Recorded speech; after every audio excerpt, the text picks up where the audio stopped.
Dude,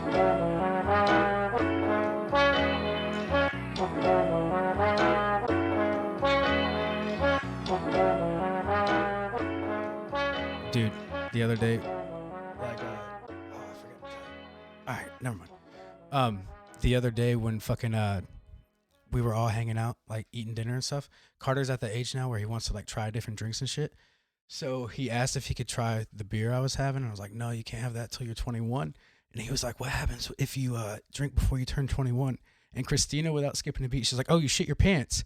so, so, but like, I think he's still at the age now where he's like gullible enough to believe it, because he looked at us with all sincerity. He's like, did you drink before you're 21? And Christina was like, yeah. And he was like, what happened? She's like, I shit my pants, dude. It's like, it'll just make it happen.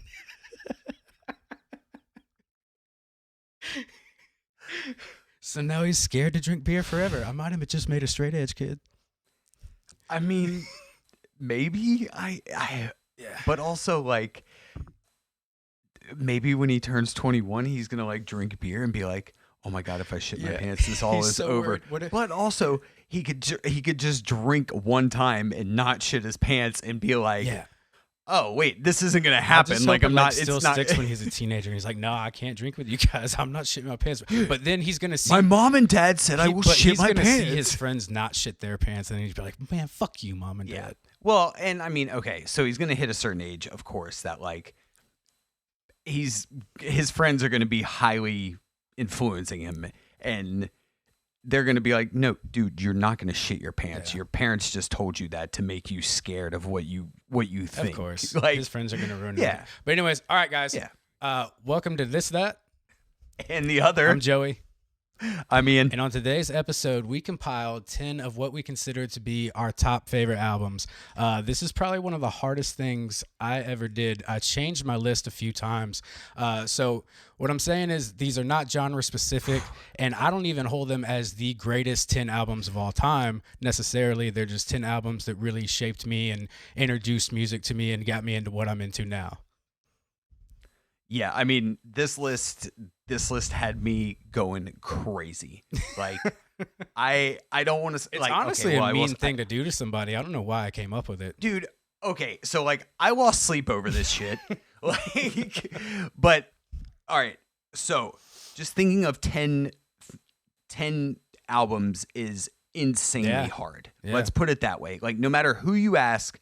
Like, even coming up with 5 is hard, but then you're adding 5 more to it. No, I feel like it's easier to have a list that's bigger and bigger than smaller and smaller in this case. Yeah.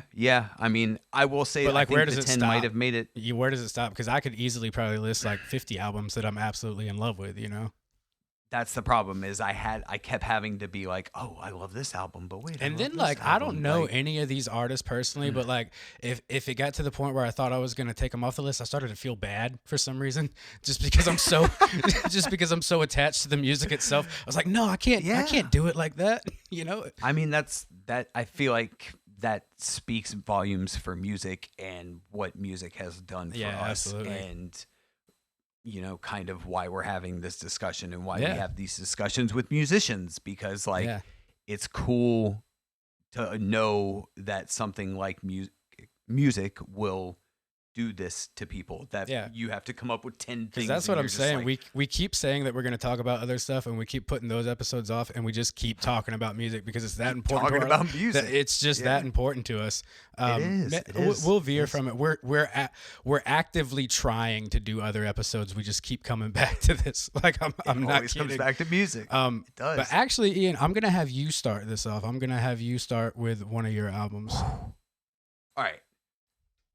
First one I'm going to say, because I think everybody that knows me or whatever, one of my favorite albums, and you will constantly hear me reference this band. This band has always been one of my favorite bands. Newfound Glory's Nothing Gold Can Stay. Okay. Yeah. I mean, you know. I knew they were going to be somewhere on this list. I didn't know what album was going to be on this list, because honestly, I think Sticks and Stones might be my favorite Newfound Glory album, especially from that era. But you even have Nothing Gold Can Stay tattooed across your chest. I do. Yeah, dude. I do. Yeah. But it's also hard to think of like, because they are one of my favorite bands. It's hard to think of one album, to put one album. Yeah, because that was the hardest part too. Like I with, knew the bands, but it's like, what fucking album am I gonna say? Exactly. Like, and that's the hard part of it all, because you have to like, oh no, this album, this is what did it. Yeah. And like, that's kind of what it was with Nothing Gold Can Stay. Like, I heard that version of Hit or Miss, and I wanted to hear that album. And the rest is that's history. what I was gonna ask too. What's your favorite song on these albums? On Nothing Gold Can Stay, I would have to say 2s and 3s. Okay. I've always been a fan of the beginning of that song. Like, it always reminded me of a local band that we had that I loved growing up, and it kind of had a little similarity to me in a weird way. Okay. And it kind of hit me like, oh, this, and I think they actually played a show together at one point. But either way, 2s and 3s, definitely probably one of my favorite songs. I mean, there's It'll Never Snow in Florida, another banger. Yeah. Like, that version of Hit or Miss, it's that list, like, I could sit and do every song. Yeah. Like, it is. Absolutely, it man. is. That's what's up, man. Hell yeah. All right. Hit me with an album. All right. So for me, this is a band that I've always looked up to. I've always admired their sound because it always kind of bridges the gap between soft music and heavy ass music at the same time. But I got Deftones' Diamond Eyes on this list. I thought it was perfect when I heard it. And like I said, it's always been kind of cool how they can have music that you can always, like, I guess no, you can make out to the Deftones, and that's obviously what's so alluring about them, but they're also so heavy at the same fucking time. So it's just this perfect combination of like sexy music and heavy music, and I don't know any better way to describe it, dude. I love the Deftones for that. I feel like growing up, that was one thing I always heard, like White Pony, when White Pony came out. Absolutely. Everybody was like, yo, that's the album. Yeah, like, and see, I missed it. I missed the train on White Pony and all that. I didn't get into Deftones until way later. So they had a much bigger catalog by the time I heard them. And when I heard Diamond Eyes for the first time, that's the album I fell in love with. My favorite song on the album is Beauty School, but also the title track, Diamond Eyes, goes heavy as fuck. So yes, hell yes. But yeah, all right, back to you. What's another one for you, man? All right, I'm gonna throw this out because this is a newer one. I kind of had it somewhere. See, to it was like hard for me to do new my albums. Like, if the artist was like less than a couple of years new to me, it was hard for me to pick them. That is kind of how I felt too. But ever since this album came out, it has always been one on like number one on my yearly like wrap up, all that kind of stuff. Like, this album has been nonstop. I listen to it, I would say, at least once a week still to this day. It's the Menzingers, After the Party. I had a feeling. Yeah, you've been playing them to death. It's awesome. I love it for you. Non-stop, dude. Like, you and really aren't they coming soon? Even with like Dropkick Murphys or some shit? I believe so. Yeah. You should try to go to they that. Usually, possibly. That'd be sick. That'd be dope. But that album, ever since it came out, like, somebody kind of like, I had listened to the album before that a little bit. Yeah. And I was very into it, but it wasn't in like my rotation kind of thing. It was like, I'll slip it on every now and then listen to. But as soon as I heard After the Party, that was it, dude. Hell yeah, like, man. That album blew it off the roof for me. Hell yeah. Like, that was a good one. And what's the song on that one? Song would be After the Party. Oh, okay. That's what I thought. Yeah. Title track. Yeah, because I didn't know if you were saying the title track or if that was, I didn't know that it was both. No. I didn't know it was both. Yeah. Hell yeah, that's what's up. Yeah, definitely. All right, hell yeah. All right. Next album. For me, this man, we used to listen to this album to death. We probably know every word of this album, which is crazy. It kind of like, it got me way more into hip hop than I already was, because it was just so fun and new, and everybody knew all the words. He was all over the place, but The Carter 2 by Lil Wayne cannot not be on my list, just because of my entire adolescence almost revolved around this album. It was Okay. so much fun, dude. And I couldn't not mention 10 albums that like got me to where I am without mentioning this album.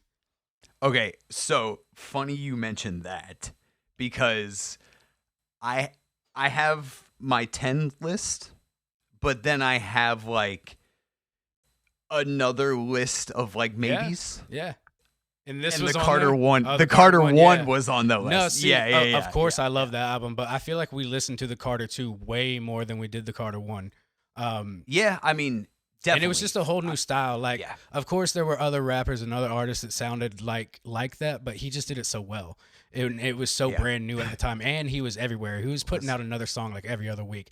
It was, dude. It was a mixtapes all the time. It was a great time to experience that, like in that time period, you know, where like phones and MySpace and all this shit was still brand new, and I don't know, it was awesome. I loved Bumping it. in the red Civic. Yeah, dude, I loved it. Everything about that time period, everything about this album, I fucking love. Yeah, dude. My favorite song on the album, though, I think it's the first track. I didn't look up, but it's The Mob, where he just fucking goes off. I love it. Just spits it. Yeah, dude. yeah. Yeah. But back to you, man. All right. All right. So I have like a list, but I don't have them in a particular order, and I'm trying to think of a particular order you're in trying my to head. do it but on the spot? Kind of, but not Okay. really. All right. Another one that I feel like that you should probably know. Blink-182, Dude Ranch. Dude Ranch, okay. I'm way more of a take off your pants and jacket guy. But that's just me. It's again, a so, generational like, gap. It is, but also like if you talk about Dude Ranch, you talk about Enema, and then you talk about Take Off Your Pants and Jacket, like those three albums. Yeah. A great run. I right have there. to. Incredible. I could run. literally.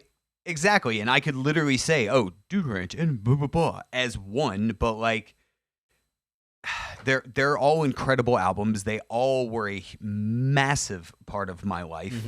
But I think Dude Ranch, because me, as a lot of other people, hearing "Damn It" for the first time, like so fun, so much fun.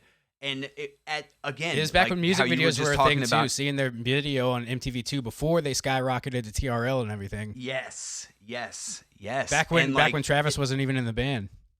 That, and also like thinking about like at that time, like there wasn't really anything like that in the mainstream. Yeah. Like Not there yet. was stuff. They definitely opened that not door, yet. dude. They busted it wide open, dude. I mean, well, there was Green Days and stuff like that. Yeah, but like, I think Green Day reached, like, of course they were kind of popular in the 90s, but like it kind of just like kept them going, you know, once Blink-182 hit the fame that they did. Oh, for and sure. then next thing you know, you're seeing like definitely, Sum 41 and all these other bands on TRL because of them. Yep. But what's crazy is that, so I'm going to tell you my favorite track on it because it is not "Damn It." Oh, I didn't think it would be. That's too simple for you, my guy. Is that too cliche? That's too cliche for you, my dude. Too cliche, my dude. It actually is "A New Hope." Okay. Princess Leia, where are you tonight? Interesting. Yeah, dude. Okay. And I mean, I guess a lot of it goes into like just being a Star Wars fan. Yeah, like, that's very much one of those like classic punk rock beats, though. Like it's almost an MXPX song. If you sang it in Mike Herrera's voice, it would just be an MXPX song. You know what I'm saying? That's what's great about it. Yes. Hell for yeah. sure. Oh, dude, that would be a sick cover. That would be. Yo, Mike. Yeah, he should cover do a that New song. Hope cover. That would sound great. I bet it's happened sick. already, though. I mean, it might have happened. God damn, we need to do some research, brother. Yeah. If I can find it, if it's out there, I'll find it. Oh, yes. All right. Okay, so this is another throwback to like 2004, 2005. What's funny, and people who know me laugh every time because it's so true, the statement I'm about to say. But back in my early teen years, I was either listening to Lil Wayne or I was listening to this guy, which is Ryan Adams. And it's just like two different spectrums of music in general. But that I was either listening to one or the other. But the album Heartbreaker by Ryan Adams is on this list. I guess I do want to say 03, 04, 05, especially when Ryan Adams was coming out with those releases with the Cardinals is when I got really fucking into him. But I had to dive back because I think Heartbreaker came out in like 2000, something like that. So I had to dial it back. because he already had so much music I hadn't heard yet. And then Yeah. when I heard Heartbreaker for the first time, it really introduced that style of like country music to me that I didn't know that I liked, and I immediately fell in love with, because I had only and I really am almost as country as they get when it comes to music, because I love Alan Jackson and Garth Brooks and all that good 90s pop country. Oh yes. I love outlaw country too, but there's just something about pop country that's just so fun to me. But I had never really heard this style of country music, like slowed down and just a guitar, harmonica, you know. I loved it, you know. Yeah. But yeah, my favorite song on this album is "Oh My Sweet Carolina." I've heard several different renditions of that song too, and they're all fucking great. Sucks that he turned out to be a fucking weirdo, but as such it is. You know what I'm saying? Happens too often. Yeah. Really shouldn't be that surprised. Yes. I mean, I feel like I honestly feel like I think you might. I had heard Ryan Adams like just through people, you know, and people talking about him and his music and stuff like that. But I think you actually were the one that like. Oh yeah, dude. Really, I don't bought want all to say of got his me in CDs because so I never really fast. got Like, I was into just Ryan always Adams. listening to him like nonstop. Yeah. I mean, I never really got into him, but I feel like with you, like I definitely heard more Ryan Adams than I had ever heard before. Yeah, he was also he was And- really big where I was growing up too, though. Like Josh and Okay. Joseph and all them, they all loved Ryan Adams. Like that entire city fucking loved Ryan Adams. So there was just something Yeah. about it. I mean, I'm sure I've heard it across the board. So many people were into him at that point in time, but it was Oh, literally yeah. like Oh, our entire absolutely. city was into him. It was wild. Yeah, I do. I mean, I do know a lot of folks from out there that did fuck with Ryan Adams. Yeah. Like, Yeah, that's what I'm saying. Yeah. For sure. I went to go see him in I think like 2005, and I bought a concert ticket from my friend's mom because she bought a bunch for my friend to sell. So I bought it from her at church actually, and it was at the fucking Tabernacle. It was cool. Sick. Yeah, it was dope. You know what they were thinking? They were like, "Well, honey, it's I at mean- the Tabernacle. It's No, fine." no. They were just making some fucking money, dude. Well, I mean, no, yeah, like yeah. those tickets were gonna sell out, and she was actually just a cool mom and bought a bunch for when That's they sold sick. out. So if you really wanted to go, you could buy them from her. That's really what it was. It was kind of fucking awesome. Yo, shout out Joey's friend's mom. Yeah, dude. That was my friend Colin Dean. That was his mom, actually. Oh, shout out Colin Dean's mom for the Ryan Adams Yeah, tickets. dude. For real. But anyways, all right, man. What you got? All right. I'll throw one out that we kind of talked about in another episode. The starting line. Okay. Which one? Say it like you mean it. Oh, okay. Yeah. Yeah. Wasn't I expecting mean, that one, but okay. I mean, dude. I know I mean, because it's your because we fucking talked choice, about not mine. well, and we talked about the other album last time Yeah. too. Like it was again a very hard choice and with to like how much you narrow love down that album, which. if you love this album more, that's almost too much love, my guy. Well, I think what it comes down to is it's like it's one of those things. When I was trying to build this list, I was trying to think of like memories associated and like how this album really got brought into my life and was a part of my life. And I think this album in particular and like the timing in my life and like how the starting line kind of got brought into my life, like it was monumental. Yeah. It really was. This was an album. Even when I talked about the last album, I talked about how I would put it on front to back and constantly go back and forth. Yeah. This album very much so was in the CD player all the time, in the boombox, listening to it.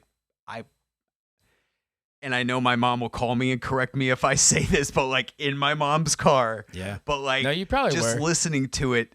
I mean, I probably was. Like, let's be real, definitely was. And I just remember that album was such a part of my life. And even so, thinking about songs and like we kind of been talking about the best song on the album, it was very hard for me to put in point on one song on this album. So like I sit here and I could say I love A Good Night's Sleep. A Good Night's Sleep is one of my favorite favorite songs on this album.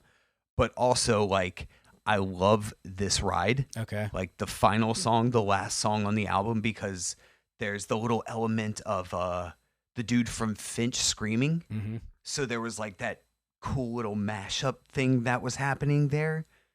But this album, again, from front to back, and as much as I love the starting line, this album I listened to a lot, and would have in my headphones when I was skating or wherever. And I think that's kind of a big part of like what I loved about Drive-Thru Records and stuff like that, and record labels like that. So, all right. Anyway, no, that's away great. from the starting line. No, I love it. Hit me with your next album, dude. Well, this one really needs no introduction. It's AT-Aliens by Outkast. Because, come on, man. You can't live in the metro Atlanta area in the 90s and not hear Outkast damn near every day. They were everything. Right. They represented Atlanta to the fullest. And from this album, they grew to be the fucking monumental hip-hop artists that they are. I think if I made a hip-hop Mount Rushmore, they would take up 2 spots immediately, because I don't think I could do it without them, you know? And it's just what they transformed. Not even they had it in them this whole time. It's just the outlet that this album gave them to their key to, greatness. It's so good. Key to the city. Yeah, key to the city, key to everything. Like, and you also shout out East Point. Yeah, you hear it all across the board. Everybody gives Outkast their flowers, and I will say I do think a lot of people give more credit to Andre than they do to Big Boy, and I think Big Boy is a phenomenal fucking talent and needs more flowers than he gets. But I feel like you could argue both ways. Like, I feel like as much as Andre gets his flowers, like, I feel from like the Big right Boy people, does too, from the right people, from the people who actually listen, they understand how fucking talented Big Boy is. Because yes, somehow Dre, became more well known almost. But not to us. He was flashier. Not to us. There's just more people who know who he is than Big Boy, which is a shame, because you should know who both they are equally, because you don't have Outkast without one or the other, and they truly are one of, if not honestly, the greatest hip hop duo of all fucking time. Like, I'm just saying, yes, like, I could go on about. Of course. But anyways, my favorite song on this album is Over the Woods. But yeah, love it. I love Outkast. And not just that, it was hard. That was a rough cut on that one. No, dude. it was hard. It was hard for me to not put Stankonia on here, because Stankonia was actually the first Outkast album I got, and that album was bigger growing up. But when I went back and listened to AT-Aliens, I understood like that's where their raw talent was, and it honestly doesn't get much better. Like, if you want an Outkast album, you need to listen to AT-Aliens straight up. Yeah. I mean, for sure. Yeah. I was trying to think there. I have a memory of like me and my cousin. I went up to stay with my cousin for a little bit at his college one night, or it was like 2 nights, maybe something like that, for his graduation. And we drove into Atlanta, and we were driving into Atlanta. He was like, "We got to put on Outkast. We're in Atlanta now." And I was like, "Hell yeah, that's sick. Okay. That's sick. Let's go." Well, at least Let's he go. knows, Yeah, I mean, and it was literally as we were like getting in on 85. He kind of was just like, "Oh yeah, Outkast is going on now." Hell yeah. Like, all right, hell yeah, sick. All right. Well, what's next for you, my guy? All right. This is gonna be one that has been something I was raised on, has been a part of my life probably my entire life. This album has many songs, many bangers, many hits, whatever you want to call them. And it could be controversial that I'm saying this, but it is a greatest hits album. Oh, okay. Interesting. All right. Okay. So on that, it is the greatest hits 1 and 2 by Billy Joel. Oh yeah, Billy Joel's a huge part of your life. I know that one. Yeah, Yes. that's fucking tight, dude. And it was, again, another hard one because like I could have said one album, but then like when it boils down to it, like what I was raised on, dude, this was that the album "The Stranger" by Billy Joel is one of the greatest albums of all time. Phenomenal, dude. Phenomenal. And I know whatever, like it's a greatest hits album and it's a double album at that, whatever. Honestly, oh my God, it's 2 albums. Alan Jackson's greatest hits is fucking sick. That's a great album. That's what I'm saying. So like, and yes, it's greatest hits. Naturally, it's all his big hits, whatever. But they that's what I was raised on. Yeah. This Isn't album there has somebody been a in your part of. family that knows Billy Joel? There is some people in my family, yes, that go up with those people. Yes. Okay, that's what I thought. But this was definitely a huge part of my life. And if I was gonna say a song, if there was anything, and what's wild is because I think this is just a song that I've learned to love as I've gotten older, and also, which we talked about in the last episode, like the industry as well, kind of maybe did this to me. Yeah. And growing up in the field of the industry that we grew up in, I'm going to say probably my favorite song on that is Scenes from an Italian Restaurant. Okay. Not And bad. it again, it's hard because so many of those albums are such big parts of my life and always have been. But that song, as I've gotten older, it kind of hits a little deeper, you know, being cooking pizza for so long and like kind of growing up in my dad's Italian restaurant. Yeah. It kind of hits a little deeper. But that's kind of a curveball one for me, I guess, like, because we've been talking about like some pop punk and some adult pop punk. What is adult pop punk? Is it, 'cause that sounds like an oxymoron. I mean, okay, so there's some bands that like, and I don't know if this is a thing, but like, so, you know, like us older dudes now, because we're not fucking young anymore. Some of us older dudes, I feel like it's like old or like dad pop punk kind of stuff, or like dad punk rock now, you know, like, and one of those bands being like the Menzingers, because like the Menzingers talk about like not like things, what's happening after you're 30. So they don't talk like, about like your first kiss and stuff, is what you're saying. They do, but not as like not as like being like a kid though. Like having a first kiss with like this girl that's probably going to become your wife at some point, kind of thing, and having that kind of memory with it. Not like, yeah, I got my first kiss in the backseat of your car. Like, not that kind of thing. There's still that like, kind of music coming out though. Oh yeah, of course there is. Yeah, naturally. I mean, it's kind of pop punk, isn't it? Like, I guess. I mean, what else are teenagers going to sing about? I guess I don't know. They haven't done anything except had their first kiss. Big deal. Exactly. All right. So much for Billy Joel. Yeah. Hit me with your next. So this one is a hardcore album. I had already been into hardcore, you know, ever since I went to that Hatebreed show, and which I fact checked. I got the year right, but I was actually 13 at that Hatebreed show because it happened at the tail end of 2003, and my birthday's in June, and it was in November. So I was actually 13. Nice. If that makes that makes you feel better about my mom dropping me off. Yeah, makes at it a cooler, venue. dude. I was 13, not 12. Perfect. I mean, whatever. Either way, it was 12, so 13. weird. Who cares? It's so weird how you go from 12 to 13. It's like it's such a difference. Like it stings more. Like, oh, teen. You know what I'm saying? Like when my son has that in his fucking age. Oh, oh my God. I ain't ready for that shit. God damn. He's already 9. Fuck, dude. Fuck. Anyways. 13. Anyways, but yeah, I'd already been into hardcore and stuff like that from Hatebreed. But when I heard this band, it kind of just like made me fall in love with the music more. I liked their style a lot more. They were more faster, more like every song was fast. There wasn't like big 4-minute long songs or anything. It was just like fast and direct and to the point. This album is One with the Underdogs by Terror.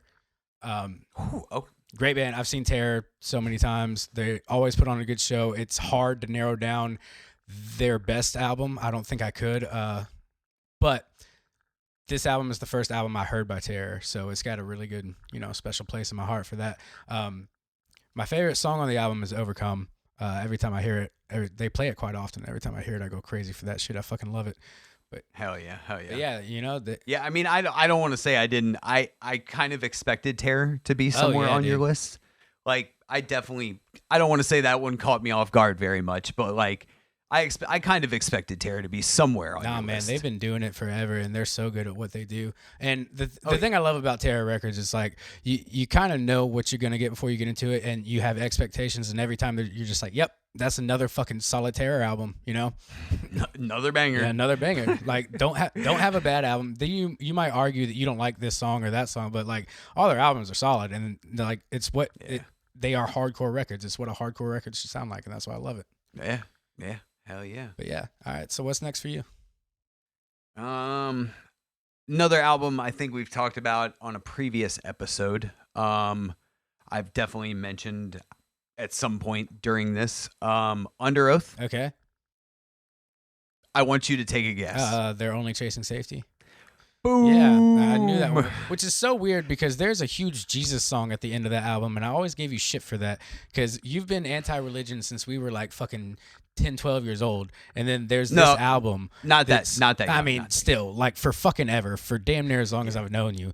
You used to give me shit for being religious back when I was, and then this album comes out, has a big praise song at the end of it. It's like, this can't be your favorite album, dude. You don't get that. You don't get to say what you say and have this. Okay, so here's what's a little more screwed up. That song is fucking insane. That song is so sick. And like, I remember the first time, because sorry, Under Oath, don't sue me, whatever. I downloaded that album illegally. So, as I'm sure so many fucking people did. But hearing that album and putting it on for the first time, and I remember hearing that song in particular because I was in my car and I put that album on and I probably listened to it from front to back, as I like to do. Yeah. Like, and I remember when that song hit and that one part, and everybody knows that part. There's a part in that song where I thought like demons were possessing me or some shit. Like, okay. And I feel like this is even before I like smoked weed. Sorry, everybody. But I wasn't on anything like, and I just remember hearing that part that like,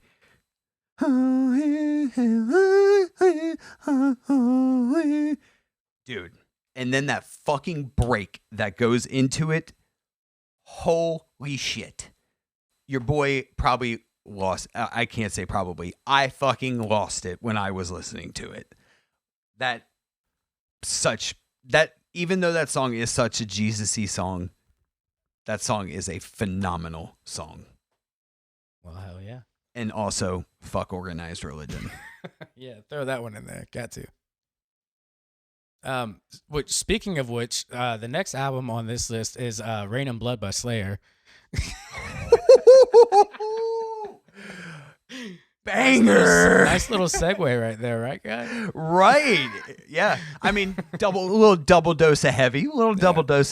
But like I said, I saw Slayer in 2003, and I hadn't really even heard of them before that. I didn't really have any like elder metal guys in my fucking circle or anything like that to show me Slayer. So it was a very blind introduction to it. Fucking awesome. And this was right before meeting Joseph. Wait, you had never heard Slayer before you bought the Slayer album? No. Before I saw them live. Oh, yeah. Okay. But I may have heard them. I knew who they were. Like I had seen their T-shirts. I had seen people wear Slayer stuff. I had just never listened to them. Like back then, the internet was pretty like, I don't know, primitive, and it was almost impossible to fucking download shit back then. Like even if you would find it, it would take days to download. It would be a corrupt file, shit like that. So like this was still like. You had to know who they were, go out, seek the album, and buy it. And I didn't have any fucking money, so I couldn't just do things like that. And I didn't have a car. My mom drove me everywhere. She's not going to drive me to go get a Slayer CD. But she did, though. Instead she took me to their concert. She's a good mom. Yeah. But no, she actually did end up buying me the CD. But anyways, no, I didn't know who the fuck they were really. I didn't know what they sounded like. I should say that before I saw them live. And then I went and got this record, immediately fell in love with it. And I'm glad because also like the the guys I were hanging out with were all like screamo, Hot Topic kids, or like hardcore kids, and Slayer wasn't like huge in our circle. So if I hadn't have seen them with Hatebreed, I probably would have missed out, and it would have taken me even longer to get into them because I immediately loved them once I heard them. I just didn't have access to it at the time. I mean, okay, so as a person who knew about Slayer for years and years and years and didn't get to see them until, I don't know, when did I see them? Like 6 years ago, something like that? 7 years something ago? like that. What was it like seeing Slayer for the first time? At that age? I've seen Slayer like 4 or 5 times, which is a lot less than I would have liked to have seen them. But I got to see them with Jeff Hanneman twice, which was cool. He was at the first one, and he was actually at the second one when I saw them. The second time I saw them was with Slipknot. But being that young, not really knowing what I was getting into, because I had been to shows before and I had been dropped off at like the Masquerade and things like that, but I'd never been to a show with like this much aggression in the music and this much like anger and violence in the words, you know? And I was a Christian kid at this time too. So like seeing like balls of fire and upside down crosses and shit like that. But the thing was, it didn't scare me. I thought it was so fucking cool. Like I was the bad Christian. I thought all the satanic shit was cool as fuck. And I just went to the youth group to see my friends, and that was it. I didn't give a fuck about what they were actually talking about. So did you see Slayer for the first time at the Masquerade? No, at the Tabernacle. At the Tabernacle. Okay. Word. Okay. Yeah. Okay. So I saw Slayer in a church for the very first time. Sick. Yeah, dude, it was sick. But yeah. Anyways, moving on. Slayer fucking rules. What's next for you? All right. This is another one which you probably know. This is another band that I think the first time I might have heard this band would have probably been from a demo, as a lot of people did back in the day, is that you would hear a lot of music from demo CDs. And I think the first time I ever heard this band might have been, and I say this because I don't know, I'm not sure when I got into 2 bands at a certain time here. So anyway, before I derail, I'm going to say Taking Back Sunday. Okay. Tell All Your Friends. Oh, okay. And reason being is because this album was another album that, like, when I first heard it, I think it was honestly, and why I said what I said a second ago, is I think it might have been the first time I had ever heard like a glimpse of what would become screamo. Okay. Well, you know what I'm saying? Yeah. What, like your first time hearing it, not its first my, time. Your first. My time first time. Okay. My okay, first okay, time. okay. My first time. I get what you're saying. Okay. Yeah. Yes. My first time. But I had heard some bands, and that's why I say, like, I was into Thursday and some other bands, and I feel like I was already into those bands around that time. Yeah. And there's some other bands that I know I could probably mention, but like I just can't think of off the top of my head. But I feel like this album, it changed everything for me. Okay. Because this, when I heard the kind of like screaming, the kind of like, and it was only that one little part on the song in that album. And that was the song that I heard on the demo. And I remember being in a friend's, like, so I had to go to summer school for a little bit. Mm-hmm. I know. And we were going to summer school, and I remember we put the CD in my friend's mom's car, and I had the song on the CD, and we put it on, and it came on, and my mom's friend was like, "Nope, eject. That's not happening in my car. Nope, we're not listening to that." But anyway, so Taking Back Sunday has always been a big part of my life. I remember buying this CD in particular with my mom, actually, when it came out. Mm-hmm. And my favorite song would have to be Great Romances of the 20th Century. Because there were two songs that I heard like as Taking Back Sunday initially. Yeah. And these two songs they got me hooked. Just hearing him scream, hearing the way he would hit certain notes. Mm-hmm. And even today, like, I still love Taking Back Sunday to this day. Yeah, I'm that rare breed who actually Louder Now is my favorite album by then. Okay, so funny you should mention this because, and I know he's going to listen to this, and this one goes out to our producer, Tyler, because he is going to be very angry when I say this because we have had many conversations about this. And you can argue because you said just what you said. I am not a fan of the Fred era in Taking Back Sunday. That's fine, but it was a great era. It was. Okay, and that being said, I still love Taking Back Sunday. I have always loved Taking Back Sunday.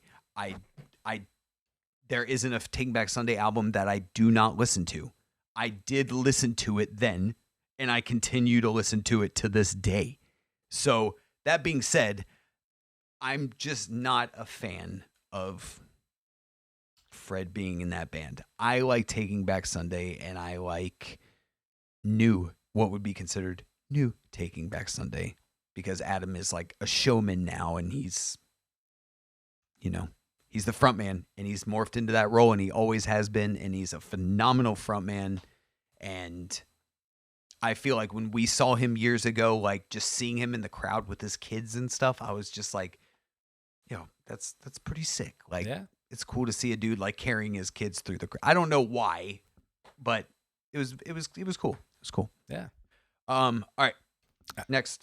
So I really got into this band when I was hanging out with Joseph and everybody. I had known all the hits. They were kind of like poppy, radio friendly hits, and then I went out and finally bought one of their albums and listened to it and didn't recognize it at first because I didn't know that they were this detailed of musicians and wrote these landscapes of songs that I just listened to over and over and over again and fell in love with it more and more. And it just kind of like the first time you hear it, it kind of puts you in like a weird trance. Like it draws your attention and doesn't let go, even when the song sometimes lasts 13 fucking minutes. But the album is Pornography by The Cure. Oh, okay. Yeah, dude. This album's fucking amazing. My favorite song on the album is The Figurehead. But yeah, The Cure has always been, like I said, when I first heard The Cure, of course, you hear like Boys Don't Cry and Friday I'm in Love and, Just Like Heaven and shit like that. And it's poppy, fun, happy music. But when you buy an album and dive into them, find out, first of all, how genius of a fucking songwriter and storyteller Robert Smith is, it just draws you in. And it doesn't let go until it's over. And it really does almost like take you on a journey. It's very hard to pause or skip or even eject the album until it's fucking done. They're incredible, dude. I love The Cure so much. Yeah. Oh, and that's another one that like, when we talked about building this list, that's another one that like in my head, I was like, I would think that Joey would have The Cure on there. Oh, yeah, because absolutely. We talk about The Cure all the time. You've always been a fan of The Cure. The Cure are amazing. So, yeah. Yes. Very. That's. It's very like it's very mood shifting. I would say a lot of people think it's depressing, but I would say like when you're in your feelings, when you're upset, when you're depressed, when you're actually sad, just like put on The Cure, man. Put on a good lengthy Cure album. Put on Pornography. It like guides you through that shit. Like it sometimes every now and then it's just nice to hear that you're not the only one who's fucked up in the head. It's great. Or who's sad. People are sad too. Just go be sad with The Cure. It's great. Or just listen to emo music like I do. I'm just saying. I mean, good. Whatever. I mean, it is what it is. The type of music I listen to is kind of that way. So. But anyways, back to you. But I feel like all of the bands and everybody that I have talked about, every single one of their influences is going to be The Cure. So close to it. What do you got next? Yes. All right. Next is one that when we talked about building this list and we talked about our top 10, you had mentioned that I don't think we'll have any similarities. And I I thought didn't to necessarily myself, say that. I was just I thought, what if we accidentally picked the same album? okay, so I started thinking if there was going to be an album that has been a part of my life that would have also been a part of your life, which in turn would have been a part of our lives over these years, I feel like maybe besides Lil Wayne, like we talked about, because that was a huge part of our lives. I feel like maybe this album might hit it. I feel like this album might have hit us a little later in our lives. And I feel like, I don't know why, but maybe not. I don't know. Shit, I don't honestly remember if we listened to it back in the day. But, all right. Notorious B.I.G. Mm-hmm. Ready to Die. Yeah. Of course we did. We listened to it a lot together. A lot. And I almost put that exact same album on this list, but then I decided I was gonna veer differently because I had listened to hip hop before. I had really gotten in. I mean, of course, growing up in the '90s, I heard Biggie everywhere, but I didn't really like dive everywhere. in and become like a Biggie fan until later on in life. Yeah, I mean, that definitely same with me. Probably like my teenage years, probably like 14, 15 is when I Well, started I think getting I listened into like growing up. I feel like I listened to like the hits of Biggie. Yeah, that's like, what I'm saying. That's what I was trying to say. Like diving in. Like I don't think I listened to like a full Biggie album, like Life After Death or Ready to Die, until like I was a teenager. You know, it's not something I grew up on. True. Yeah, but what's even crazy is like even the hits. Like if you think about the hits that were coming, and I'm a little older than you, but like even so, like the hits that were coming out around that time and like what was happening. Yeah. Like, dude, if you didn't know a Notorious B.I.G. song, like, yeah, you kind of like even, would judge a person. When I was a kid, like I remember being real young, and More Money, More Problems was like a huge fucking song. It was everywhere. Oh yeah. I mean, it definitely. I feel like that was a huge song. I do honestly feel like that might have been the song. Biggie was already big. Yeah, I mean, no, he was already dead. He was already dead when that song came out. Okay, yes. But I'm saying, like, I feel like that was a song that kind of took, like, as pretty much every Biggie song did, it just took him to another level, you know? Yeah. Like, I mean, I feel like that song, it took his beneficiaries to another level. I mean, yes, but again, like keeping his name relevant and like keeping him in the history books. And I mean, yes, isn't that what happens when everybody dies? Didn't a bunch of fucking people get rich off Michael Jackson when he died? Like, come on, let's be real. Yeah. Like, is he it dead, always though? happens is when he really dead? You don't know. Do we know? No, man. He's just sitting on an island with Tupac Shakur drinking a margarita. Well, you heard it here. I mean, I don't know. Either way. So that song, or I'm sorry, that album, Ready to Die, and I feel like the song being because you and me fucking played the shit out of this song, but Machine Gun Funk. I knew you were going to say that, dude. Fuck yeah. You knew it. You knew Yeah. it. You knew it. Yeah. And it's definitely like... But I knew I didn't have to put it on my list because I somehow felt you were, and then we could just talk about it, you know? That's what I'm saying. So like and that's kind of how I felt too, because it was like one of those things where like I felt like it was going to be on both of our lists. Either way, one way or another, like somebody was going to put this album on one of our lists. Yeah. Well, we're getting down to the point where we got 3 left, my guy. 3 left each. Big 3. So on this one, this album is super important to me. This album came to me at a time in my life where I fucking needed it. I'm so thankful I heard this fucking album. I always hate putting this type of pressure on anybody at all, but I tend to think that this album really saved my life, or at least put a lot of things into fucking perspective for me. This album is How I Got Over, and it's by The Roots. Oh, yeah. Okay. Yeah, okay. One of my favorite records of all time. Such an important album. And I do personally think everything The Roots have done is great across the board, but this album specifically just spoke to me on a completely different level. It was hard for me to pick the favorite song on this because Walk Alone and Dear God, like the first 2 actual songs on the album are fucking incredible. such it's if unless like if you listen to surface level hip hop, like everything you hear on the radio and whatnot, even though they're good songs, they tend to have not a lot of themselves and not a lot of storytelling, not a lot of genuineness in the lyrics. And with the Roots, especially Black Thought, he puts so much of himself into his lyrics and talks about real deal fucking shit, like real things he's going through, like how he, sees life through his eyes, and he doesn't fucking censor it at all, and it's a very relatable way. So I'm so thankful for that. I love him for that. But yeah, my favorite song on this album is Right On. And if you haven't heard this album, I highly fucking suggest it, dude. Yes. Like How I Got Over by the Roots, fucking honestly, if this list was to be like your top 10 albums of all time, this might sit at number 1. Like I fucking love this album. Yeah, I when you said the album, I was like in my head, I was like, is he gonna say Right On? Is he gonna say Right On? I don't know what he's gonna. So sick. Hell yeah. Hell yes. Hell yes. All right. Well, it's your turn. You only got 3 left, man. 3 left. Yeah. And see, this is where it gets tough because I don't. All right. So next one, big one in my life, and this is kind of how I kind of got introduced to punk rock and like faster music and different music. And you can criticize me for whatever, saying that it's not punk rock or whatever you want to say, whatever. Who gives a shit? It's amazing music and it's an amazing album. I'm going to say Dookie by Green Day. Fuck yeah, dude. Dude, that album's funk as fuck.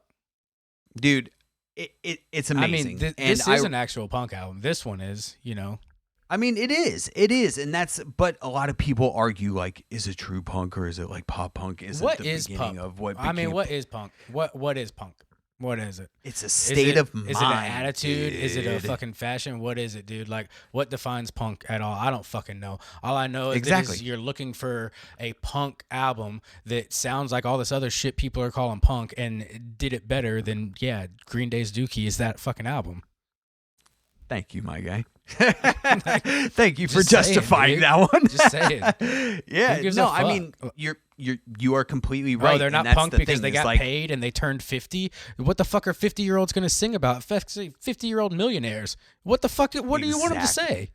Exactly. And they're still having fun. Yeah. Sorry. Yeah, their life is so much cooler than your life, dude. Shut the fuck up. Exactly. But it's one of those albums because I remember I got this album. So this album and Offspring Smash, which is not on my list for further clarification. I was actually thinking about Offspring the other day because I mentioned parental advisories and shit on the other episode, and I clearly remember buying the Offspring's Americana. I was in like the 4th or 5th grade. It didn't have a parental advisory on it, and the last song on the album, he says, "Well, fuck you," like fucking 10 times in the song. Hey, you got lucky. Yeah, no, it just didn't have one. I guess like back then, some record labels weren't big enough to get recognized or like have people come after them. So like there were a few albums I had that didn't have parental advisories on it that still said. Well, and I'm sure it was like a vendor thing too. Like if you sold at certain stores, you didn't have to. I'm sure. No, dude, no. What makes this crazier is sorry side story, but what makes this crazier is. My mom bought me that CD at Walmart, who is notorious for editing fucking music. But since this album didn't come with a parental advisory, it slipped under the fucking radar. Weird. Yeah, it didn't have one on it, period. Like, that's pretty wild. Or maybe the people just didn't listen to the whole album. They got to like track 8 and they were just like, nah, it's cool. They're good. Yeah, I think correct me if I'm wrong, but I think wasn't it like a Kmart versus Walmart thing? No, Kmart's had parental advisories, so they didn't edit their music. That's what I mean. Walmart edited everything. Oh, okay. Yeah, Walmart edited that shit. Okay. And Walmart would check, because I remember Best Buy and all those other places wouldn't check your ID. Walmart would check your ID if you bought an R-rated movie. Like, that's the only place dude, I remember one time I was 16, I tried to buy an R-rated movie, and she was like, "Oh, you got to show your ID." And I was like, "Oh, I left my wallet in my car," and I just got in my car and fucking left. Because fuck that R-rated movie. Fuck it. I went to Best Buy and bought it where they don't give a fuck. Yeah, right. Yeah, exactly. But this is also an album for me because it was such a crucial thing in my life and such a crucial piece in my life that I couldn't come up with an honest answer of like my favorite track, because when I say that, like, this was literally like the first CD I ever had. Yeah. To like me, like, this is my CD. Like, I remember getting this CD, and like, I if there was such a thing as like wearing out the CD, I don't know, but like, I played the living hell out of that CD. Yeah. Like, and being a kid, just playing it all the time, and like with my friends and stuff like that. But like, I listened to that album a lot. Yeah. And as I did Offspring Smash, but I feel like Dookie definitely took a further hold of what I was going to listen to in the future, and like kind of how my music listening was going to go, kind of thing. Okay. Do you have a favorite song on it? I can't. Like, I can't think of a favorite song. I can't. That's the problem. I like it's how like, you go through that whole speech just be like, okay, so what is it? I know, but like, I couldn't. I don't know. I can't think of it. That's the problem, is I couldn't come up with one song, because like, I remember putting this CD on as a kid, and every single song when I was a kid was like, oh, that's cool. Oh, that's awesome. Yeah. That's cooler. Yeah. That's even cooler. Like, every single song. And like, and maybe like the music and stuff, like MTV and stuff was around back then, you know, and there was actually music videos. Yeah. And Green Day had this sick video for Green Day's that. videos were pretty fun. Have always been fun. Yeah. Have always been good. Oh yeah. So, and I remember seeing that, and I was just like, I want that CD, Mom and Dad. And I think I actually might have gotten a CD player that year. I think that might have been the year that I got a CD player. Oh yeah. As well as CDs. All right. Well. All right. Hit me with your next. Me, what you got? I mean, it goes without any introduction. Everybody who knows me knows how important this band was to me. The album is Low Teens, and it's by Every Time I Die. I've been a fan of them from my early teenage years all the way to a fucking 30-year-old man. Still a fan of them. Yep. Wish they were still around. Never going to happen. I've said that before. I just got to keep telling myself that. But Low Teens is my favorite album because there's, in his songwriting, there's always been kind of a storytelling aspect to it, kind of just like writing himself into other stories and things that actually haven't happened to him, and, you know, creating poetry and everything like that. But in this album, he was actually he was actually talking about a real life situation that he was going through, and there was so much of his personal life put on display in it, so much authenticity that there's a lot of times in this album that he sounds incredibly vulnerable because he's so worried about, you know, the universe and creation crashing down around him because of what he's going through. And I just thought it was amazing the first time I heard it. It was their second to last album. Honestly, to me, it is their best album. You know, you have Hot Damn, you have Gutter Phenomenon, fucking all those albums are great, you know, but to me, this one stood out as in, like, this is a very personal album, and I think it was done great. My favorite song on this album is Pedal. That's okay. Yeah. So the artist, I kind of had like, every time you've said a new album or a band or whatever, like, I've had like this internal drum roll going for like, it's Every Time I Die. Yeah. What if I didn't? What if I just left them out just to fuck with you? I would have literally been mind blown. Like, I would have been like, there's no way. No. Where is it? Yeah. Where is it? Like, yeah. But I will say, I am pretty surprised at the album though. Yeah. Like, I honestly thought you were gonna say Gutter Phenomenon or Hot Damn. No. I did. I mean, no, I love those albums. Those definitely very good, very well written, a lot of fun, high energy albums. But this one just, it just touched me on a different level.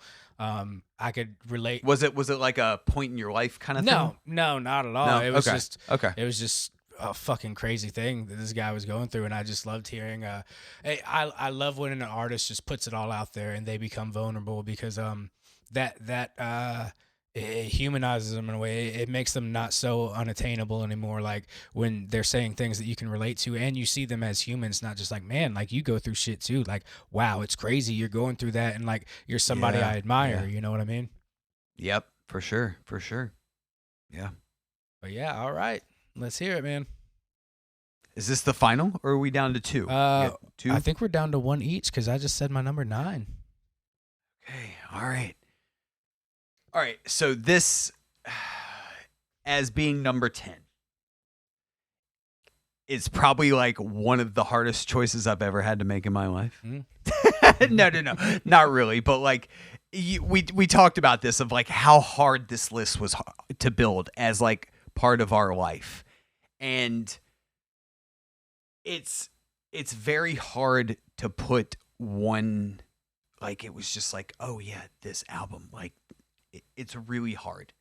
And I kind of have a split Okay. for my number 10. Oh, so you got 11. Because you got 11 albums. You cheater. I don't. Oh, see, and that's the thing. I didn't want to have 11. Nah, come on, dude. Pick one. I Pick didn't. one. Pick Okay. one. You got to All right. any money mo that shit. Okay. Are you ready for Whatever's this? on the tip of your tongue is what it is. Yeah. I mean, I know what it is. All right, and all right. a lot of people know this. This was, again, a very point in time, things that were happening kind of thing. And within the past few years, I have very much gone through and been listening to this album a lot. A lot of people that are around me and my friends and stuff know that I have been listening to this album a lot. And I think your ass had something to do with it as well. Oh, me? Because you love this band just as much as I love this band. And you were supposed to go see this band with me, but were not able to go see this band with me. So I am going to say Limp Bizkit, Chocolate Starfish. Oh, hell yeah, dude. Hell yeah, And dude. reason being, and I know that's crazy. Some people No, listening to I this mean- are going to be like, what in the hell is he even saying? Like, how high is Ian right now when he's talking about I this love shit, it, right? bro. I love it. I love it. Man. Reason being is because that is another album. Like, I know every in my single life- fucking word to that album. Every single fucking word. Are you And kidding me? I've never Like- got. I got that album in the 5th grade, and I haven't gotten tired of it yet. I just Okay, haven't. I will say there was like a point in my life where like Not I me. definitely did not. Yeah, definitely, whatever. And like I know you have always fucked with Limp But Bizkit. I know. I I know. will say I used to try to be a cool kid, and I was a closet Limp Bizkit fan for like 10 years. But I fucking love that band, dude. Yeah, but so definitely a point in life kind of situational album, because like when that album came out, it was everywhere. Yeah. Everywhere. It did not matter. I mean, dude, what type speaking of of music. TRL, dude, Fred Durst was on that bitch every day. Gods of TRL. Yeah. Like the kings of TRL, right? So like when you talk about like Limp Bizkit at that time, there's not many people that aren't going to know who Fred Durst or Limp Bizkit is, or somebody from Limp Bizkit. Yeah. Like DJ Lethal, Westport, whatever, whoever. Like all of those dudes and that band and that album, as crazy as that is for me to say, and I know it's wild, No. but like I mean, just look at Wes That- Borland, too. What a fucking genius. Musical genius. He's amazing. monster. He's monster. awesome. And like, okay, let's talk about his time. And here's another one. Here's something for some people. His time in From First to Last. Yeah, which That album- I recently fucking looked up. He pretty much started the band and then dipped. Well, okay, I can't touch on it. I just know there was that one album like after Sonny left. It was like, I think it was like the second album after Sonny left or something. Amazing album. Killer album. But again, Wes Borland is a genius. They all are amazing. I got to see them a few years ago, and it was phenomenal. I guess was maybe a year ago. Yeah, I think Shit. that was last year. I think it was last year. Yeah, it was. Yeah, It definitely last was. Good God. But it was great. Had a phenomenal time.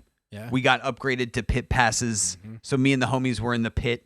Your ass should have been there. Couldn't make it, dude. I had to work, I know. bro. I know. You did. I know. It's all good. It's all good. But great show. Still, all these years later, song after song killed it. And I never got a chance to see Limp Bizkit back then. I wish I would have. Yeah.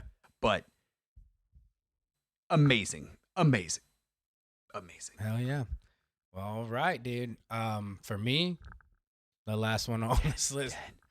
Number 10. So I got into, well, I'll just go ahead and say it. This is a Pretty Hate Machine by 9 Inch Nails. So what's funny though is I actually got into 9 Inch Nails because in elementary school I was really into Marilyn Manson, and I remember getting one of his CDs and it said Nothing Records at the bottom, and so I looked into what Nothing Records was, and then I heard the name Trent Reznor, so then I got into 9 Inch Nails, and holy fucking shit!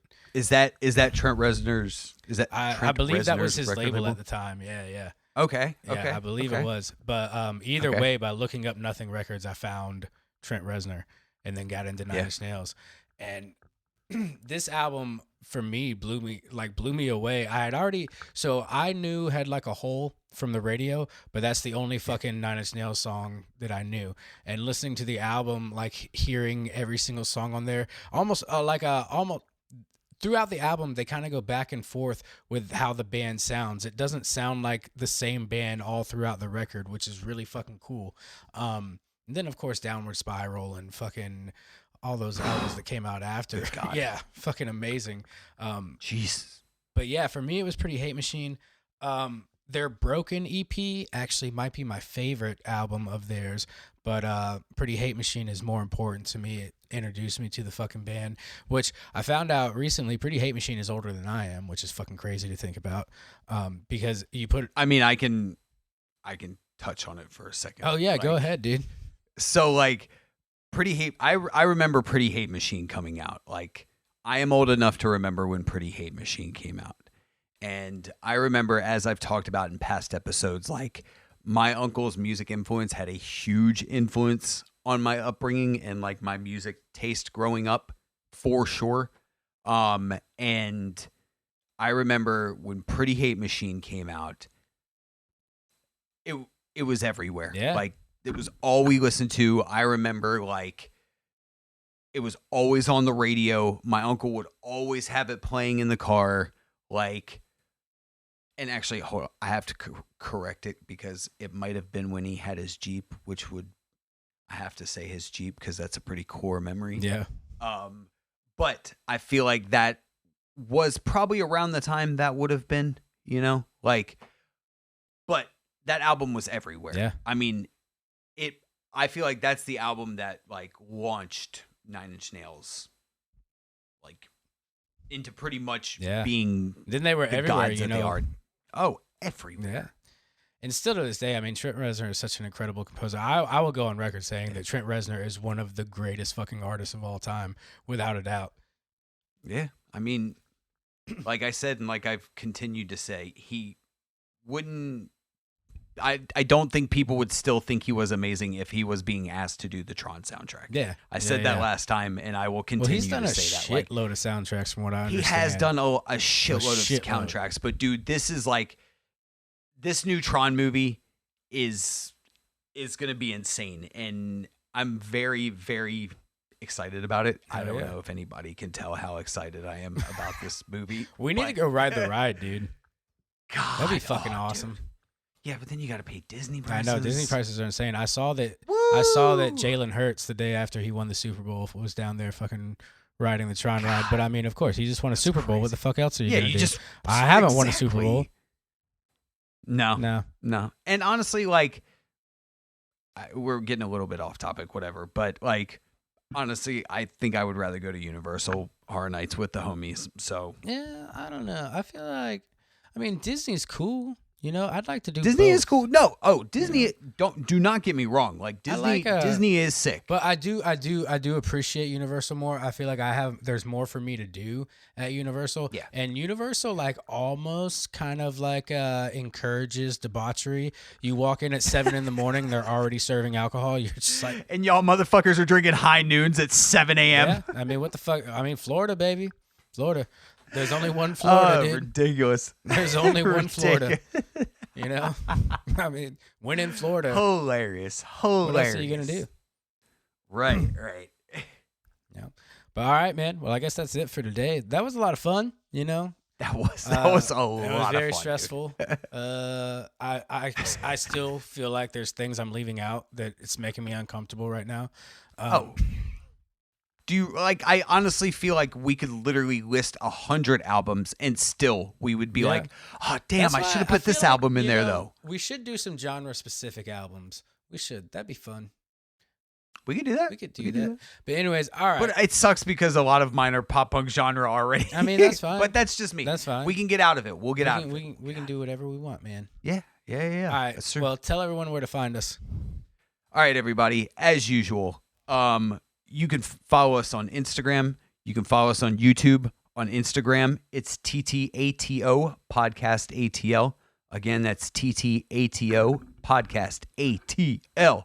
And on YouTube, make sure you search This, That, and the Other with Joey and Ian. Again, that's This, That, and the Other with Joey and Ian. Thank you again, everybody, for taking time out of your day to listen to us or watch us, whatever you're doing it on.